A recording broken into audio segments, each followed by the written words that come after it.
Hello, you are listening to the OmniTalk Fast Five, brought to you in partnership with Microsoft, the A&M Consumer and Retail Group, Takeoff, Sezzle, and Silk.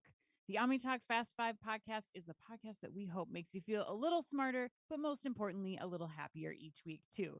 Today is September 15th, 2022. I'm your host, Ann Mazenga. And I'm Chris Walton. And we are here once again to discuss all the top headlines making waves in the world of omnichannel retailing. Chris, we're getting right to it today. This is a no-nonsense podcast. We've got some big plans coming up. Big plans next weekend. Grocery shop. Yes, no reviews today. We are going right into grocery shop next week, where we'll be broadcasting from the conference for your next week's Fast Five. So to help us get right into the flow of the show today, Chris, get that trade show mindset going. Right. We're gonna get really thoughtful, insightful when we get up on stage. That's right. That's right. We have guests today on the show, the A&M Consumer and Retail Group's David Ritter and Mohit Mahal, back for their regular scheduled monthly appearance. You guys, I'm really excited to have you here today. We need your support today more than ever. We need your insights. Yes, we need your insights. We need your support. We need your guidance. We've got a hell of a list of topics today, but how are you guys doing? Dave, it's good to have you back. Thank you very much. Doing fantastic. Yeah, Mohit, you and I go way back. I'm actually disappointed not to see Mohit's art behind him. He's also quite an artist. In addition to his extraordinary I did not know insights. that. Yes, Mohit, how's it going today? Welcome back to the show. Glad to be back, and I'm doing great. Right? Maybe I'm taking some inspirations from the art here. I'm in a hotel in New York today. Fine, fair enough. So Dave, why don't you start too? Like, what? First of all, how many have you lost track of how many times you've been on this show? I think I have. I honestly don't think I could tell you exactly how many. 6, I believe. Yeah, 6. Okay, I got the green jacket last time. You did. So remind the audience who you are. You've been on a lot, but remind the audience who you are, what you do. I am a longtime consultant in the retail sector. I help my clients with big transformations, often kind of at the intersection of operations, strategy, and technology. Very happy to be here. Yeah, awesome. It's great to have you back, man. We always love when you're on. Mohit, how about you?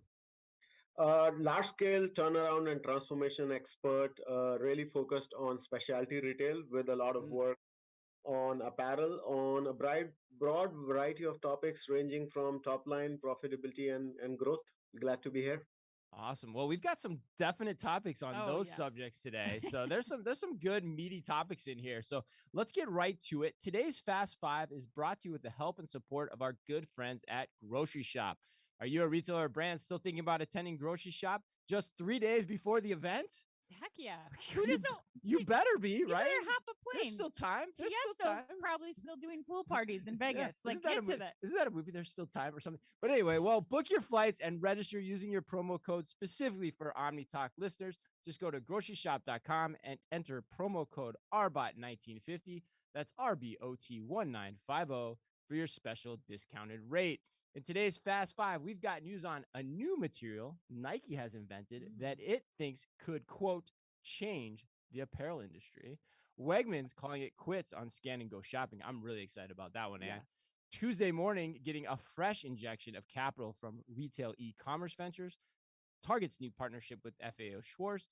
But we first take off today with news out of Starbucks. Ann, would you have the honors, please? I would. And I was surprised. I even got a personal experience with this morning. You did? So yes, I heard all about it. So, Chris, according to Yahoo Finance, Starbucks is exploring developing technology to prevent U.S. cafes from becoming overwhelmed by too many orders. The company is exploring load balancing technology. Big word. I know. See, it still reminds me of PC load letter. I can't get away from it. Kind of does. Load balancing technology that can send orders to stores that have the capacity to actually fulfill them instead of sending it to stores, your same store that's already being slammed by drive-through customers. Chief Technology Officer Deb Hall-Lefevre said in an interview with Reuters ahead of Investor Day on Tuesday. Such technology will help distribute the demand more evenly across multiple stores, especially during peak hours, Lefevre also said. And she also added that the company is also focused on automating tasks and streamlining jobs so that employees can prioritize customer service. Mohit, we're going to go to you first on this one. What do you think of the ideas surrounding this load balancing technology. Are you in it? Are you asking questions about it? Where are you with it?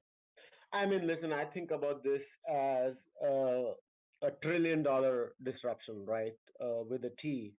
Mm. And to me, this just continues to highlight how technology, especially AI, will continue to disrupt retail at a breakneck pace.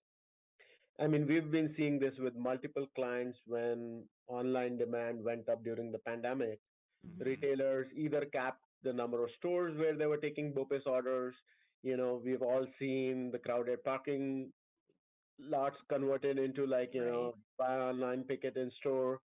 Many cap the number of online orders they will process in a store not to break the system. Right. What Starbucks is now doing is a step in how do you capitalize on that new demand and the new normal in the most efficient manner. And AI is going to play a big component in it. Frankly, I mean, I think of it as just one use case. Based on work been doing with our clients, we see AI being increasingly deployed in demand and deployment as it relates to inventory, merchandising planning, customer service, pricing and promotion, you just name it, right? So to me, this is just one use case. The way I think about this is, just in US alone, retail is a $6 trillion plus opportunity. Mm-hmm. And I think it is not far-fetched to say the kind of impact we're going to see on retail just over the next 2 or 3 years with all the different kind of AI use cases is gonna be in at least $1 trillion plus range, significantly higher over the next 5 or 10 years. So, really exciting. I personally love Starbucks, so I can't be more happier about it. Well, Mohit, I have to agree with you. And there's also a story that came out this week that said, we Starbucks is also going to be opening 2,000 new stores, investing $450 million in modernizing stores with the type of automation and AI that you're talking about. I'm curious though, specifically, like AI aside, like of this specific thing, like being able to move orders from one store Starbucks to another. What about the consumer side of this? Because that's what I'm thinking about here. And I would question, like, do you have any thoughts about what that's going to mean for, my best friend who I ran into this morning who got rerouted to another Starbucks because her Starbucks had stopped taking mobile orders because there was too much load there at that Starbucks. I mean, where does that come into play with the addition of the new technology? I think there is going to be an element to it around how do you think about what is going to be the consumer feedback, Yeah. and really taking that to the core. At the end of the day, this is not a technology play, right?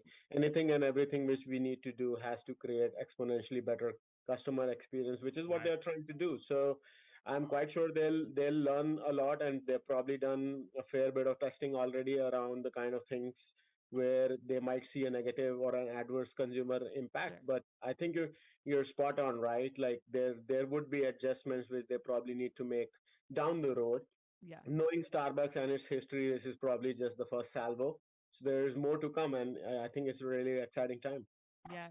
Dave, you're the transformation expert and tech expert here. Like, what do you think about marrying the customer experience with these new Starbucks stores, and then this technology in particular? So I couldn't agree more with you, frankly. I think this is quite different than BOPUS. So I think for delivery orders, this makes perfect sense. And they should immediately do it and reroute it because it doesn't impact the customer. I actually think Starbucks plays a different role in the retail ecosystem than a traditional kind of BOPUS retailer. Starbucks is a point on a path on your morning commute. Starbucks is a point on a path to pick up your kids. And being redirected, I think, could actually have really potentially negative, adverse customer impacts in a pretty 100%. significant way. As I read it, I'm like, what if they rerouted me 5 miles out of the way? Like it can mess up your whole afternoon Or or force your you whole into morning, the store right? itself. That's the other thing. Yeah. Right. Exactly. You have similar feelings on Yeah, this. 100%. When I read this, I think it's so misguided. You can't load balance between stores for pickup for the reasons Dave's saying, because you're a point in the route that's routine for you. And that can't be happening sporadically. So I hate this idea, but I think it goes back. What it tells me though is that the real problem here is really that the stores aren't designed for how people want to consume coffee or buy coffee anymore. Right. Which goes back to the point you made about the architectural overhauls and the new stores they have planned, that hopefully they'll create that capacity through that. And the idea is then you need to put better automation and AI technology into those operations to make them make the coffee more efficiently over time. Yes. Load balancing is probably not the right way to go. So I don't actually even know why they're out there talking about it, is what I would say. I completely agree. I think that if I was going to put any effort into something right now, it would be, how do I start to deploy more automation in the stores versus load balancing and transferring that around? How do I, focus on what we're seeing in Amazon Go, where you have a full on, I mean, that cup of that latte that you were programming in anyway when you're doing a mobile order and picking up, like, I don't know if that's being made by a person or by a machine at this point in time. And I think that that's going to be important for them to think about, as you're talking about, as they're building out these 2,000 stores, do they create a delivery or pickup only store, delivery pickup only stores in these like interim areas where they're seeing such high load? But I do not like that we are not focusing, Starbucks is not focusing on how you make that coffee making process simpler. It does not need to be made by a person. Right, which is a whole nother offshoot to this topic too, is does this whole process make Starbucks even more mass commoditized and more of just a cheaper product over time? Are we going down that road, which, could have brand consequences? But Dave, it looks like you want to have the last word here. Go for it. Yeah, one thing I thought, I agree the article focused on something that was the smallest of all the things that were mentioned in the press release. Three things that were mentioned that I think are really important is they've got a new cold brew system that's automated. They've got the Clover machines, which is automated kind of single serve. And then they've got the just walk out technology, which those three things are so much of a bigger deal and frankly, more impactful ideas than the load balancing. So that's just, I think it was kind of focused on a small topic.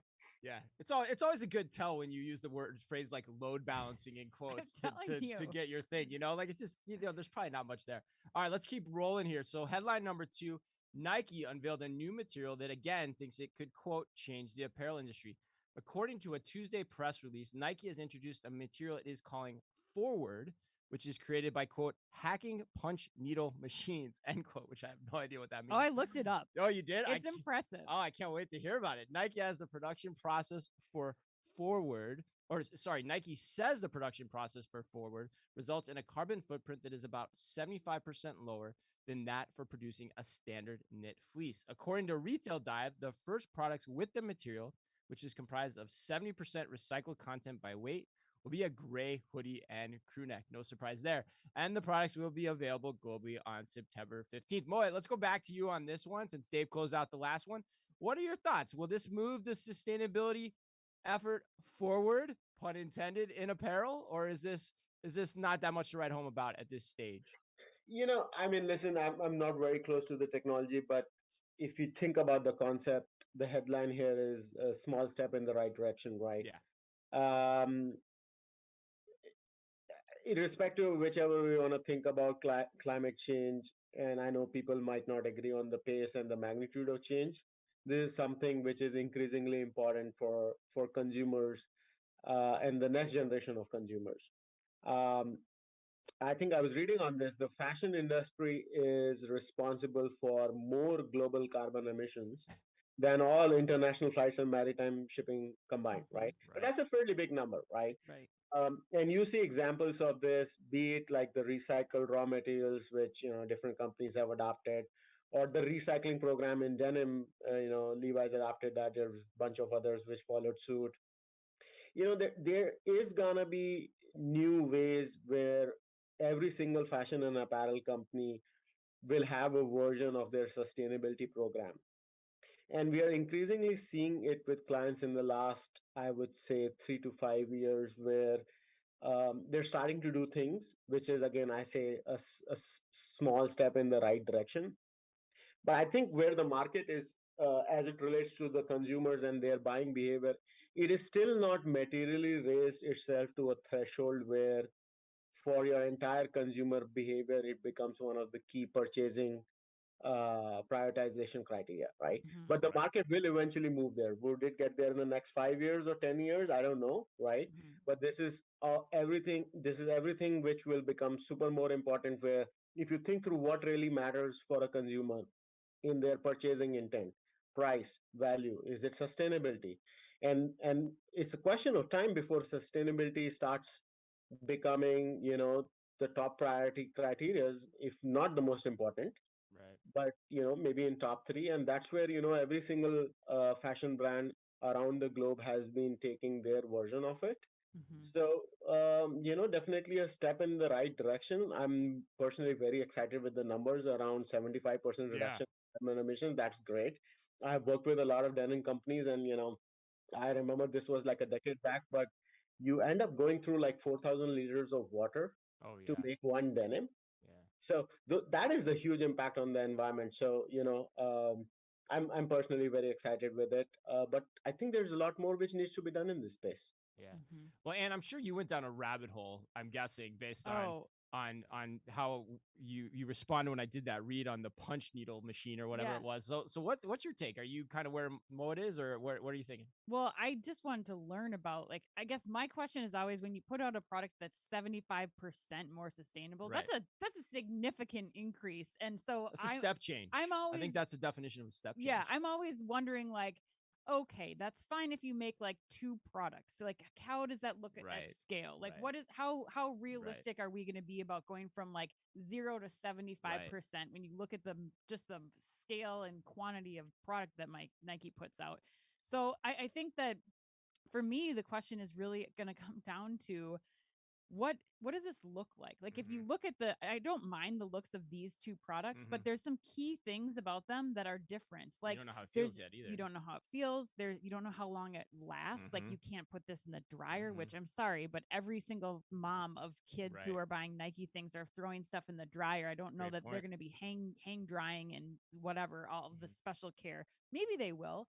But then there's like no reinforcement of the seams, like all the finishes. It's Right. raw. Like, this is a raw garment, and Right. so I think it's going to take some time to see if like fashion and the look and wear of this ends up being appealing, or if Nike has to scale back and maybe we start at it's 50% more sustainable or 30% more sustainable, and then, like Mohit's talking about, work our way to like really make this a product that's going forward at scale. But I think Mohit's right. It's a step in the right direction. So step in the right direction. Kudos for that, but still a lot of questions about how this works Absolutely. long term and has an actual impact for the average consumer. Dave, what's your take here? It's interesting. We just released a report on sustainability, and the term that kept coming up was greenwashing, where it's retailers that say they're going green, but the things that they're doing are so minor that they're actually not really having a big impact. I agree with Ann. 75% feels like a real impact, and I love that. If this innovation really is that big, then this might be one of the first kind of step out things that isn't greenwashing, that is really moving the needle, and I love that. The second thing is, I agree with Mohit in that I think Gen Z and millennials care more about this than I think some executives that aren't Gen Z and millennials understand. So activating Nike's marketing machine to tell this story might be a big unlock in terms of getting the ball rolling that other retailers will be forced to follow. Yeah, I think that's a good point. Like, I think I'm where you guys are too. I mean, and real quickly, I want to tell an anecdote here because this reminded me of something that I knew very well 10 or 15 years ago. But I'm a little skeptical of it too. I want to buy into it. It's like you said, it's a good move in the right direction, and kudos for trying it. But I can remember when I was a towel buyer at Target, and all the Target executives demanded that I put organic towels into my assortment, right? And it basically was like, you're gonna do it, kind of thing. Yeah. Like, you can't say no. And I did it, and it sucked. They didn't sell. They came in like 3 crappy colors because you can only, to your point, Ann, you can only get so many different colors on the material. And they didn't sell. And honestly, they probably still don't. I don't even know if you can even get organic towels anymore. Like, you probably can't, or there's probably not very many options of them. They didn't proliferate like you'd expect. So I feel like that's the same thing that ultimately could happen here, which gets me a little bit depressed about it, quite honestly, when you look at how people want to consume things. But I think, Dave, to your point, I come back to you. Saving grace is Gen Z still seems a little more conscious than the average towel consumer probably is, circa 2007 when I was making these decisions. But anyway, let's keep rolling. All right. Headline number 3, our favorite headline of the week, I think. Wegmans is pulling the plug on scan and go mobile shopping in its stores. According to Grocery Dive, Wegmans is ending the use of scan and go shopping in its app as of September 18th. Users of the app will receive a $20 digital coupon to compensate for the service being shut off. A Wegmans spokesperson also had this to say, quote, "Unfortunately, the losses we are experiencing from this program prevent us from continuing to make it available in its current state," end quote. What the losses were not clarified despite requests for commentary from Wegmans by Grocery Dive. Dave, let's go to you first on this one. What are your thoughts on this move? It's a big shift in where Wegmans was going before, and I know a lot of their clients and customers are have a lot of feedback here. What are your thoughts? I think this is 100% a mistake from a company that I really respect. Really? Okay, we're Um, gonna have some debate here. Okay, go so, for I mean, it. first off, I think we can all acknowledge that frictionless checkout completely aligns with customer preferences in a world where millennials and Gen Zs are starting to become the primary shopper in grocery. So, Mm-hmm. I mean, I think this goes against customer trends in a pretty significant way. And while I'm sure there is a bump in shrink, a slight bump in shrink, it's also important to note that 30% of the labor in the store tends to be cashier in grocery. So I really wonder if they've done the proper math to say every one of those transactions now has to go through a till, and that's whatever 3 to 5 minutes per transaction. At that adds up fast, right? So Right. the economics around shrink get interesting when compared to the economics of labor in a store. Um, and I also think that the shrink issue tends to be organized crime. Like the average person that's using this isn't. Yeah, I think they're using this as an excuse for their shrink problems. And I'm sure maybe perhaps organized crime is using it, but it's Mhm. not. It's not peanut butter spread. This is one or two or three or four bad apples that are using it over and over again, rather than a failure of the program more broadly. Yeah, I'm really glad that you brought the labor into the Yeah. perspective into this, Dave. One of the many things we appreciate about having you and Mohit on the show, because I hadn't even thought about that, and that's such a great point. Mohit, what would you add here? Is there any thoughts that you have before Chris and I give our Yeah, do you agree with Dave or Yeah. disagree? Generally I try to disagree with Dave, but on this one, unfortunately, it seems like I have to. Um, you know, there, I was having a discussion with a small regional grocer probably 3 or 4 weeks back, which were, and they're evaluating these kind of technologies. And one of their biggest questions as part of the meeting was around shrink, right? Mhm. But you think in the broad scheme of things around store labor in any kind of retail, especially in grocery, is one of your biggest P&L line items. There are ways to get around it, and I think about the Costco experience where if you're standing in a long line and if there was a shop and go experience, but eventually you have someone checking the receipts. There Mhm. are ways to get around it. So Mhm. I'm kind of like little bummed on this one.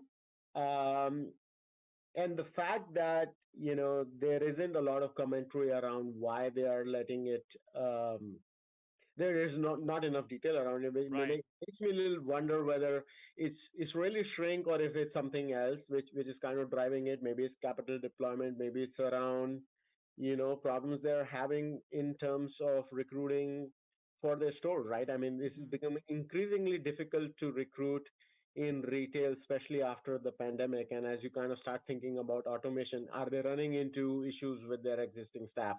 Sure. That could potentially be another hypothesis, why they have pulled the plug on this. Mhm. Well, Chris, I mean, Yeah, you and I we I'm. read this Yeah. headline. We started going back and forth. Really, what are your thoughts here? I mean, I think I disagree with Dave, but I'm going to say this with a caveat. I think I disagree with you guys a little bit. I mean, I think, and the other part of this that was in the headline that we didn't mention is they actually said that they're still reformulating how they potentially want to do it. And I think so. In essence, I actually agree with the move because, like we've talked about on this show a lot, if you're going to do scan and go without a controlled exit point, particularly, it becomes really difficult, Mhm. right? And it probably does lead to probably shrink more so even than theft, to Dave's point. And then it also has implications on your inventory accuracy as well, in terms of, is everything scanned? Do they do it right? And then with all the buy online, pick up in store capabilities, that becomes problematic too. Um, so it just, but, and so it doesn't, and to give you an idea too, I think it's important. Like when I say controlled exit points, that doesn't necessarily mean receipt checks at the door, a la a Costco or a Sam's, which are already set up for that. So that's normal for their customer. It just means that everyone has to still exit through a check lane, scan a barcode with some system of control, like which Yep. is being deployed at Walmart. Otherwise, you're letting people walk out the door on their own volition as others are shopping normally. And yes, that's confusing to the customers. It's confusing to your employees to track that. And therefore, you're going to have a lot of theft and shrink. So as an aside from this, I think the right approach is let's regroup, look at our stores architecturally, our design, our user experience of them, And let's also look at other technologies that I think can provide now the same functionality as Scan and Go. Like Scan and Go was like cool like 5 years ago, but there's new technologies that can do the same thing, like computer vision assisted self checkout can be a lot faster, or like what they're doing at HEB, where the computer is looking at the cart, right? And you just roll the cart through, and that basically, approximates the same idea. Or you go the full kit and caboodle, just walk out technology a la Amazon, and that's a better path. So I think, given all of those hiccups, that's why I actually kind of like this move, which when I first read it, I was like, wow, I'm surprised they're doing that. Yeah, I think I agree with all the points that you're bringing up, Chris. I think the key thing is that this tech does not need to be scrapped. It's just it needs to be reevaluated so that they can solve for this shrink problem and all the other things that they've probably learned, because we're talking about Wegmans here. Like, this is one of the most beloved grocers in the country, and the feedback from their customers, like, I mean, if you read, there's like threads and threads on Twitter of like, why are you doing this? This is the reason I come to shop at your store. And I love this. Like, they're so frustrated by losing this component of their shopping experience. And so I think that Wegmans just is going to need to communicate very quickly to those customers, like, we are adapting, we are evolving, we will bring this back. Here's your $20 will not cut it, because as we've seen, like, this is causing a shift in where people are deciding to go and do their grocery shopping. And if they want to maintain that brand love and advocacy that they have, they're going to have to figure out, like Dave and Mohit are saying, how they're going to bring this back and how they're going to serve that next generation of customer. Dave, any final word here? No, I think we all agree. I think so too. I was just simply saying I agree. I believe in the future of that type of technology. I think it's an implementation problem, frankly, or an operational implementation problem, more so than a technology problem. I'd hate to see them pull the plug on a forward-leaning technology because they aren't executing it well. Yeah, awesome.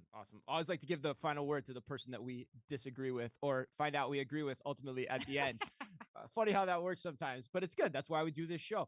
All right, headline number 4. According to Retail Dive, Tuesday Morning is getting a $35 million injection of capital from an investor group led by Retail E-Commerce Ventures, the owner of Pier 1, Radio Shack, Dress Barn, and other retail brands. All those brands you love. Right. With the deal, Retail E-Commerce Ventures and co-investor Aon Capital will control a majority of Tuesday Morning's board. Tuesday Morning will get access to Retail E-Commerce Ventures' distribution system, as well as rights to sell products from the Pier 1 brand, which, as loyal OmniTalk fans will remember, Retail E-Commerce Ventures acquired out of bankruptcy in 2020. David, make sense of this for us. How can two wrong retail brands ever make a right? So this one is tough. An innovative model from 50 years ago, I guess. But seriously, how many times can you try to save a dying brand? It feels like a zombie brand at this point. Discounters have better offers. Target and Walmart have improved their offers, and we're not even talking about Amazon. I mean, at this point, my take is let it go. Don't burn more capital attempting to save these zombie brands. It's like The Walking Dead. Yeah, I'm curious. What do you think? What do you guys, Mohit or Dave? Like, what do you think? Why is Retail E-Commerce Ventures even going down this direction? Like, why do they think they can save it? What are the synergies there that they're trying to tap into?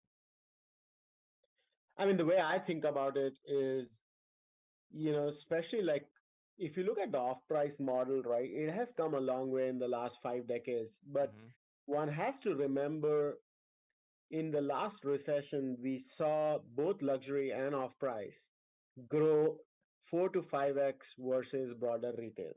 So you have a scenario where you can strategically place the right bet on a segment, and in that segment, the question though is, to Dave's point, right? Like, TJ Maxx, Ross, and others have really kind of taken off. So how do you kind of steer this ailing ship? And to me, the question is, has the ship really sunk to the point where it is point of no return? I think time will only tell whether, they can kind of bring it out. But this is a confusing one, right? Like, it's difficult to kind of really take a brand which has lost its way quite significantly and bring it back. So we can wait and watch. But if I was a betting man, I think this is at a point of no return. Yeah, the merchant in me too has questions about the pricing differences between these two brands too. But Anne, I'm curious, what are you? Can you make sense of this? No, I cannot. So the only thing I could think of, Mm-hmm. like one of these things is not like the other. When Mm-hmm. you look at Tuesday Morning and all of the other brands that Retail e-commerce Ventures has purchased, Tuesday Morning is the only one that still has stores. From Right. what I can ascertain, like Right. there may be a couple of others in there, but all the other brands, Pier 1, Dress Barn, like those stores are shut down. Right. So could they be injecting this $35 million investment in something with the physical locations? Like, could they eventually be taking it and making it this like hodgepodge of all the brands where it's like a return center or discounting center? Like, I don't know. That's like the only thing I could think of as I was researching the story. That's where I went to. It's like a risk-free way to try to get physical distribution for your brands, because I mean, essentially you're making a loan, so you're going to get, in theory, get that paid back. But I agree with you. It seems like a little bit of a Hail Mary for me in terms of Pier 1 and what they did with Pier 1, because the other thing I don't get, and I brought this up a minute ago, is like Pier 1's prices were always pretty damn expensive in the home furnishings space. Now you're going to just suddenly put them into Tuesday Morning. How disjointed is that? How does the economics of that even work? Because you can't bring them down to that level. And the world, to your point, I think, David, I think you mentioned it, we don't need more cheap furniture products available out in the world in any way, shape, or form. So I guess net, none of us can wrap our heads around this. Is that what I'm hearing from all of us? Yeah. Mohit, there's no transformation story here.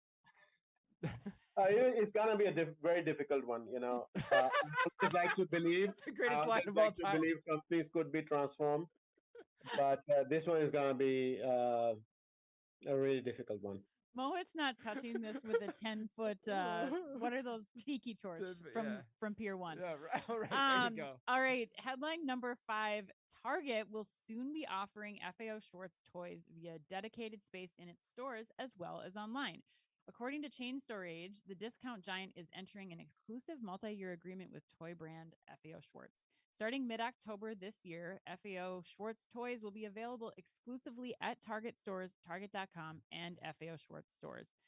The FAO Schwarz assortment will include more than 120 items across all toy categories. Products will range in price from $9.99 to $149.99, including 50 toys that will be priced less than $20.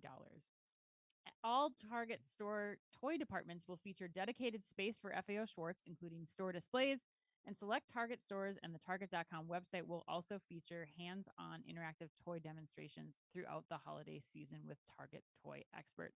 Mohit, I'm going to go to you first. What are your thoughts here on FAO and Target teaming up for the holiday? I mean, the way I think about this, we had a publication last year which was a $5 trillion opportunity, and in essence, it was the growth in digital and marketplaces, which has been quite phenomenal after the pandemic, right? The problem every single major retailer is facing today is footfalls. Today in the US, Amazon sells more toys online than Walmart and Target combined. Target is the number 3, but is way behind in the segment.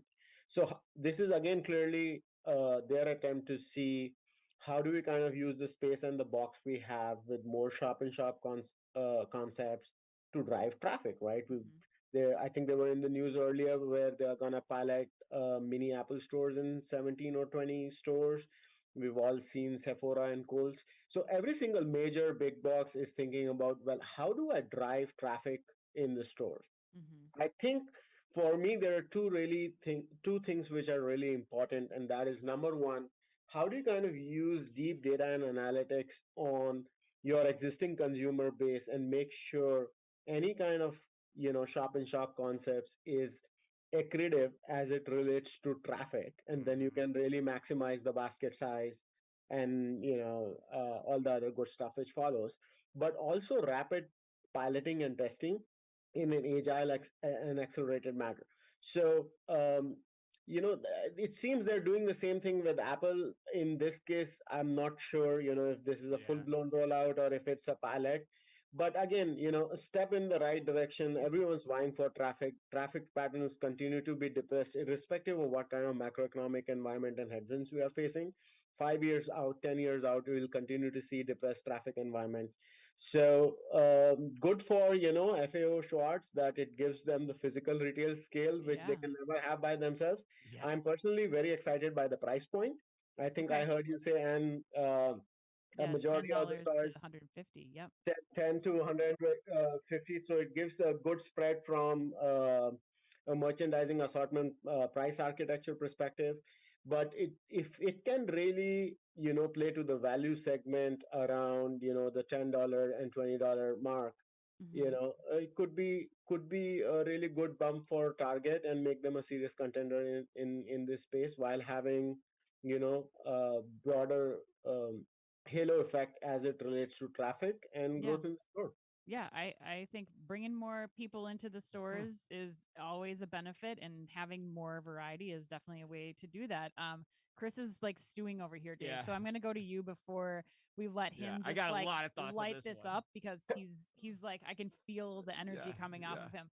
But Dave, you have young kids. I mean, is I do. FAO Schwartz going I to was Do you get gonna care you? about FAO Schwartz, Yeah, Dave? are they going to get you? Is that going to get you into a Target store? So first, I was in a Target store last week, and their Buzz Lightyear, the new movie came out. That assortment, I got baited into buying a $50 Zerg toy. So I have Nice. a bit of a beef with Target right now. They're good One at that. thing I did notice is their toy section isn't the most shoppable. It is a sea of toys. Yeah. The Disney section is pretty shoppable, but the Mhm. rest kind of it's just wave of toys. So I think from a shoppability perspective, having another kind of module or FAO Schwartz section Sure. could help from a shoppability perspective. Because right now it is a bit I don't know, overwhelming, I guess. Yeah. But overall, I like the concept. I think it makes a lot of sense. I don't have a lot more to add. Okay. Uh, Chris, All right. the So floor is yours. how I like to say retail headline of the year. This to me is the most overblown headline of the year. I could not believe this was like the lead on every email Yeah. for the first 2 days it came out. Fair. Because first of all, like, and I have a lot of things to say about. First of all, brand wise, no one cares. Like, kids don't care. Kids don't know Okay. FAO Schwartz. They Okay. might know Toys R Us at this point, which we've talked about on the show. But they don't know this brand. Fair.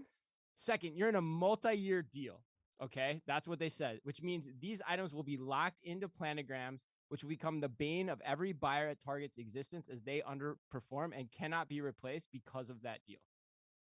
Debatable. Okay. No, and as a result of that, I would argue when you look at what is at play here and how many toys they actually have and the amount of toys here, it's not going to drive a stitch of comp.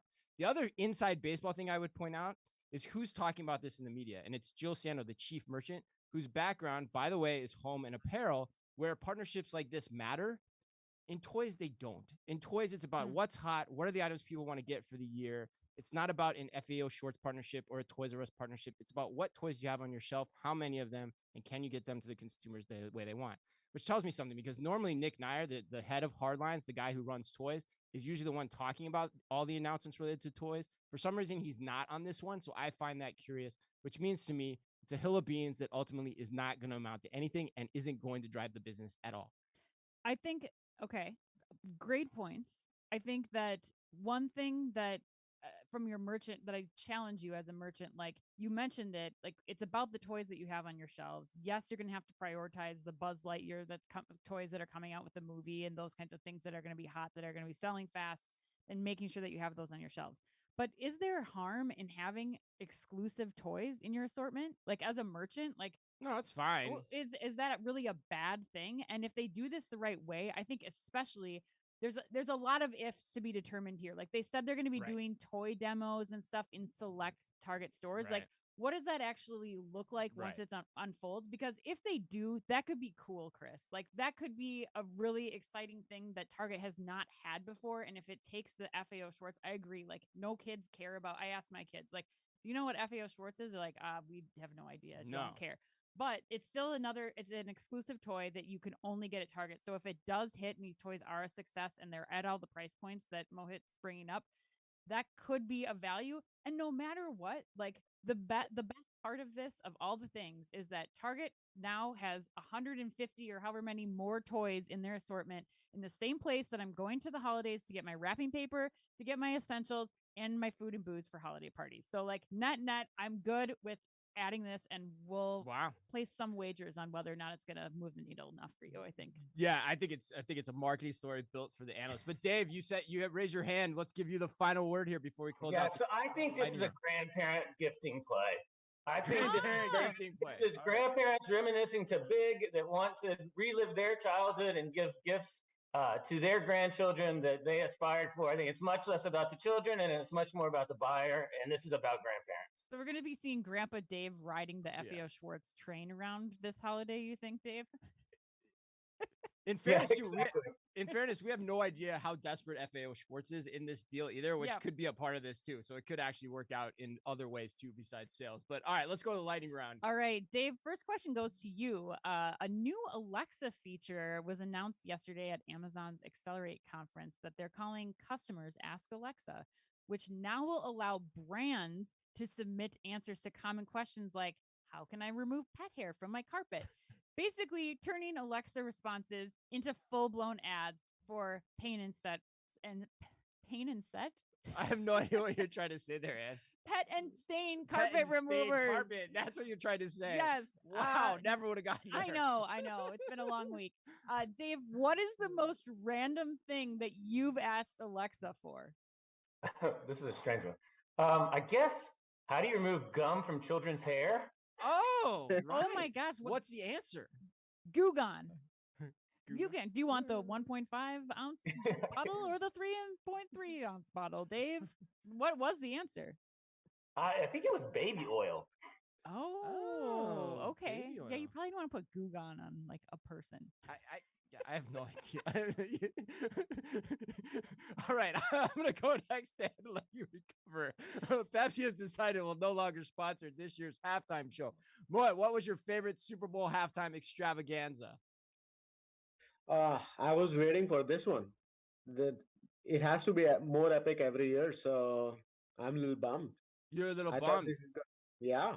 So you think they raise the bar every year, and so like now they're gonna miss that opportunity? Okay. Who is sponsoring it? I don't Like know. they're doing actually. I don't know. doing I a don't know. halftime show, for right? Sure, yeah. Mine's Michael Jackson for sure. What was yours? Beyonce was amazing. Beyonce I was loved good. that one. Dave, do you have a vote? Actually, last year too. Last year fun. was good. Justin Timberlake. I like that one. Yeah. I like the first Justin Timberlake, Britney Spears. But anyway, let's keep rolling. All right. Question 3 for Dave again. IKEA has sweetened the perks for its loyalty program members of the IKEA Family Program, which include 5% savings on eligible in-store purchases and offering special pricing on select delivery options online, according to a company press release. Dave, what perk would it take for you to happily shop at IKEA? Happily being the key word there. I think insurance. Every time I bought something from IKEA, it breaks really fast. Oh, that's a good idea. Do they not have a warranty? I don't know. I don't really see that on furniture. By the way, I just said that I'm not like there may have some kind of warranty in place, but you just think you need to buy it. That would make you happy. Yeah, right. Yeah, exactly. They probably do on some stuff. Yeah, they probably do. But like Or it's return probably as policy. much as the product itself. So people are like, meh, Right. I'll just take my flanger jar back home and put it together. I don't know if that was a mispronunciation or what. No, that's a shelving unit. I know, right? All right. According to a new survey from personal finance membership group SoFi, a majority, 53% of respondents admit they haven't been sober when making an online purchase. Men are more likely to shop while intoxicated than women. Mohit, gosh, see, it's contagious, Ann. Have you ever purchased anything online while under the influence? And if so, what was it? Inquiring minds want to know. iPhone 14, waiting for it. That's amazing. That is awesome. I'm awesome. surprised that it's men. I kind of didn't. Yeah. Are you really? I don't know. I guess so. I bet men are more like women are always, in the stereotype are always shopping. Men are probably like, oh yeah, throw back a few. Oh, I need this iPhone 14, right? Is that what happened, Moet? Yeah, they need a little bit of courage to, shop. To pull the trigger. Yeah, I see. All right. Well, that wraps us up. Happy birthday today to Prince Harry, Tom Hardy, and the man I would let do a hard target search on my outhouse and doghouse any day he wants, Mr. Tommy Lee Jones. What? Yeah. Fugitive. You don't remember that quote? Now you do. It's coming back now, right? Oh my God. All right, David, if people want to get in touch with you, learn more about what you guys do at A&M CRG, what's the best way for them to do that? The best way for them to do that is to go to our website, which is alvarezandmarsal-crg.com. They can also check us out on LinkedIn, the Alvarez and Marsal Consumer and Retail Group, or email us directly. You can reach me at dritter@alvarezandmarsal.com. Awesome. And remember, if you can only read or listen to one retail blog in the business, make it OmniTalk. Our Fast Five podcast is the quickest, fastest rundown of all the week's top news. And our twice weekly newsletter tells you the top 5 things you need to know each day, and also features special content exclusive to us and just for you. And we try really hard to make it fit all within the preview pane of your inbox. You can sign up today at www.omnitalk.blog.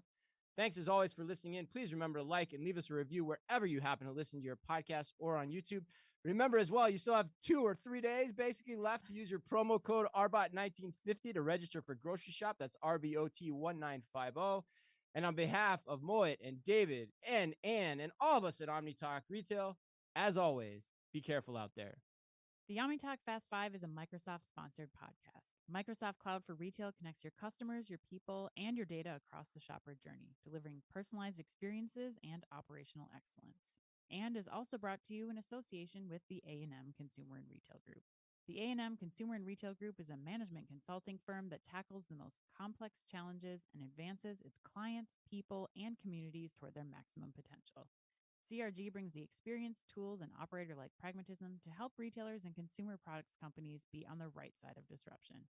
And Takeoff. Takeoff is transforming grocery by empowering grocers to thrive online. The key is micro-fulfillment, small robotic fulfillment centers that can be leveraged at a hyper-local scale. Takeoff also offers a robust software suite so grocers can seamlessly integrate the robotic solution into their existing businesses. To learn more, visit takeoff.com. And Sezzle. Sezzle is an innovative buy now, pay later solution that allows shoppers to split purchases into 4 interest-free payments over 6 weeks. To learn more, visit Sezzle.com. And finally, Silk. The Silk Cloud DB virtualization platform is a virtualization layer between your workloads and the cloud. It helps you scale your cloud without scaling your costs. Visit silk.us to learn more.